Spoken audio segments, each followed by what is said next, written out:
Hello दोस्तों, नमस्कार। स्वागत है हमारे चैनल में। आज की कहानी बहुत दिलचस्प कहानी है। मुझे यकीन है कहानी आप लोगों को ज़रूर पसंद आएगी। मेरा नाम मुस्कान है। मैं 22 साल की हूँ। दुबली पतली लंबी कद वाली लड़की। मेरे बाल काले और लंबे हैं और मेरे दोस्तों का कहना है कि मेरी मुस्कान बहुत प्यारी और आकर्षक है। यह कहानी उस समय की है जब मेरी बड़ी बहन सीमा माँ बनने वाली थी। उसके डिलीवरी का समय नज़दीक था और मैं उसके पास रहने आई थी ताकि उनकी मदद कर सकूं। मेरे जीजा जी रवि पेशे से इंजीनियर हैं।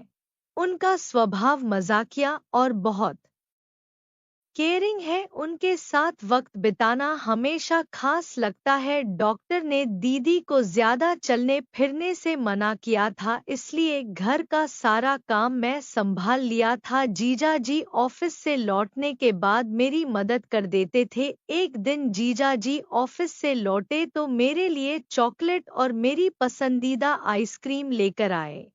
मुस्कुराते हुए बोले, मुस्कान तुम इतनी मेहनत कर रही हो तो थोड़ा मीठा बनता है। उनकी इस छोटी सी बात ने मेरा दिल खुश कर दिया। शाम को मैंने चाय के साथ पकौड़े बनाए और हम सब बातें कर रहे थे। मजाक मस्ती के दौरान जीजा जी बोले, मुस्कान तुमने दीदी की इतनी मदद की है, अब तो तुम्हें प्रमोशन मिलना चाहिए। उनके बात पर सब हंस पड़े। उसे रात बिजली चली गई थी। मैं रसोई में थी, तभी जीजा जी मोमबत्ती लेकर आए। उन्होंने कहा, अरे मुस्कान, अंधेरे में काम कैसे कर रही हो? मोमबत्ती क्यों नहीं जलाई? मैं मुस्कुराते हुए जवाब दिया, जीजा जी अब मोमबत्ती जलाने की जिम्मेदारी आपकी है। उन्होंने मोमबत्ती जलाई और किचन में रख दी। तभी उनका ध्यान मेरी कुर्ती पर गया। बोले, मुस्कान तुम्हारी कुर्ती पर कुछ लगा है। मुझे कुछ समझ नहीं आया तो उन्होंने धीरे से मेरी पीठ से एक चींटी हटा दिए। छोटी सी केयरिंग हरकत मुझे बहुत अच्छी लगी। अगले दिन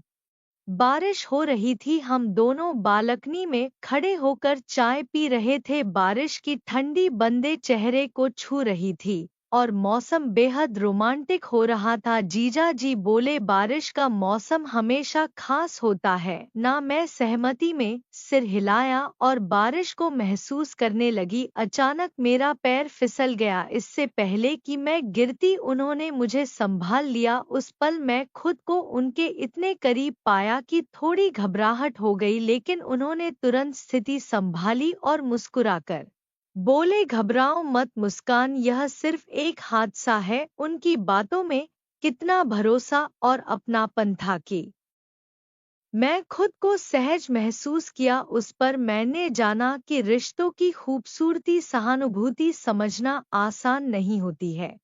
जीजा जी ने मुझे गिरने नहीं दिया। उन्होंने मुझे गोद में उठाया और कमरे में ले गए। मुझे बेड पर लिटा दिया और लाइट बुझाने लगे तो मैंने कहा, जीजा जी लाइट मत बुझाओ, मुझे आपको देखना है और फील करना है। उसे रात हम दोनों ने 4 घंटे तक क्रिकेट मैच खेला। जीजा का बल्ला काफी मोटा और लंबा था। इसी तरह हम लोग को जब भी मौका मिलता तो हम क्रिकेट मैच खेल लेते थे। मैं अपने दीदी के घर पर 2 महीना थी। इन 2 महीना में जीजा जी ने मुझे बहुत कुछ सिखाया। तो दोस्तों, यह थी मेरी कहानी। आप लोगों को कहानी पसंद आई हो तो कमेंट करें, चैनल को लाइक और सब्सक्राइब जरूर करें।